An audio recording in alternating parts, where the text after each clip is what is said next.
Really just a horrifying story out of Kansas. A judge is under fire after calling teen victims in a sex crime case the aggressors.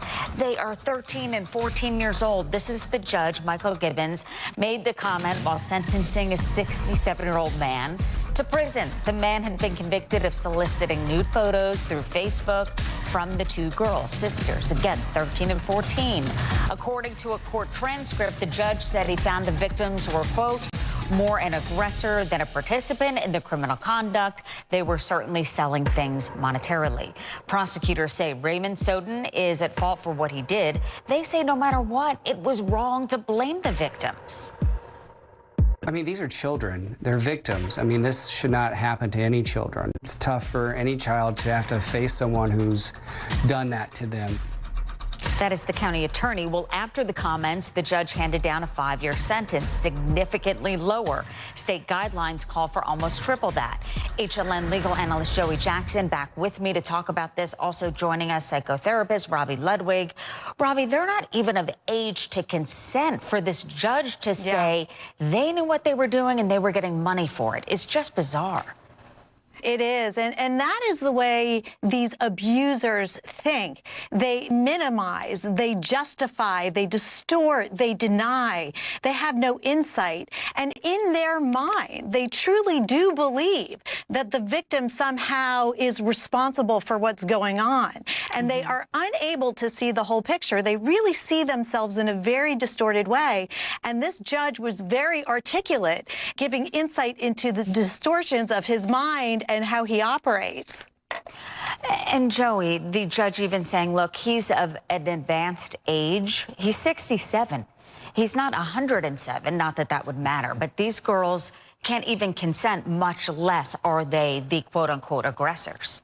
Yeah, very true, Susan. Good to see you. And, of course, Dr. Robi, you as well. You know, look, what the judge did here, I think, is very problematic. And it's problematic for a number of reasons. The first of which, as you pointed out, Susan, you know, the standard range is even 13 years or more. And he gives 5 years, 9 months. And so what you want in a system, and the reason there are guidelines to begin with, and I know every case needs to be evaluated on the merits. You can't look at one and say it's the same as the other. But the reason that there are guidelines is so that there are not these gross disparities, so that justice is even-handed. And when you look at this, it's hard to justify.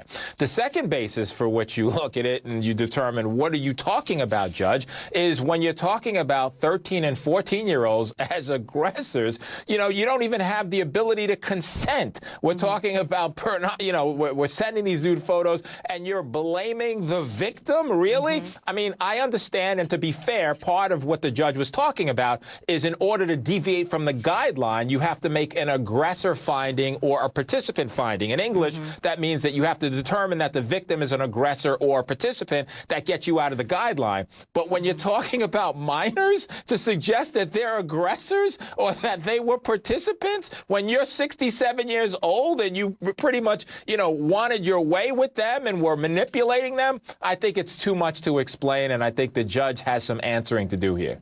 Absolutely. And Robi, he knew their ages. It's not like he thought they were older. He knew they were 13 and 14.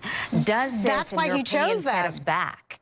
Does it set us back in time that the judge seems to be siding with this guy and not saying, look, these girls are victims?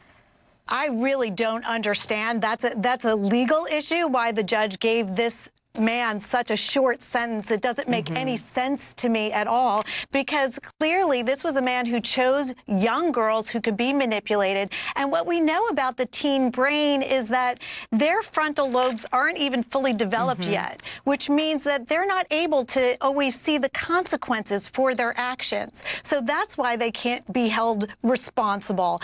And they're very susceptible to peer pressure. So this is a very disturbing sentence. I don't understand it. Perhaps Joey can give us insight, but maybe it's just a tendency to blame anything that seems sexual on a woman, and that needs to be addressed and the judge needs to be aware of. Good point, Robi. And in this case, really, kids, Joey, and I can't imagine their sisters, them to hear from the judge that it was their fault in a way. So they're 13 and 14. They've been through this traumatic experience, and now they're hearing, although he did get 5 years, you're part of the problem. You know, what twists my head and spins it round and round and round, and you know, not to be hypocritical, because as a defense attorney, obviously you want the best thing you can for your client. You make the arguments for your client. You know, Your Honor, give them less, and here's why. But the reason why I'm having a hard time here is because you can't, just as a matter of law, blame the victim when the victims can't even consent. You're not even at the age of consent. If these were adult participants and the judge made a finding, my analysis would be different. But you're a 13 and a 14-year-old, and the judge says to the prosecutor, they're the aggressors. And the prosecutor says, I'm sorry, Judge, what did you say? Could you explain that? And he reinforces. So it's not like the judge can now say, oh, I misspoke. I didn't mean what I said. You know, judges look for ways to deviate from the guidelines. If you want to deviate, say, you know what? This person who's 67 has some mental frailties. He didn't understand. He's 67. He's done some redeeming things for the community. I'll give him this sentence. But to blame the victims here, I just think it's very difficult for me to justify or otherwise explain.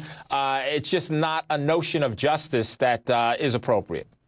And finally, even Joey, if a child is even if a child is young and seductive, you have to be the adult in the room and know that it's wrong. It doesn't matter what a child is doing. There has to be the adult in the room that sets those boundaries and sets those limits, no matter what. Absolutely. In the room, on the internet, I mean, it's a systemic problem that seems to not be going away. Joey Jackson, Dr. Robi Ludwig, thank you.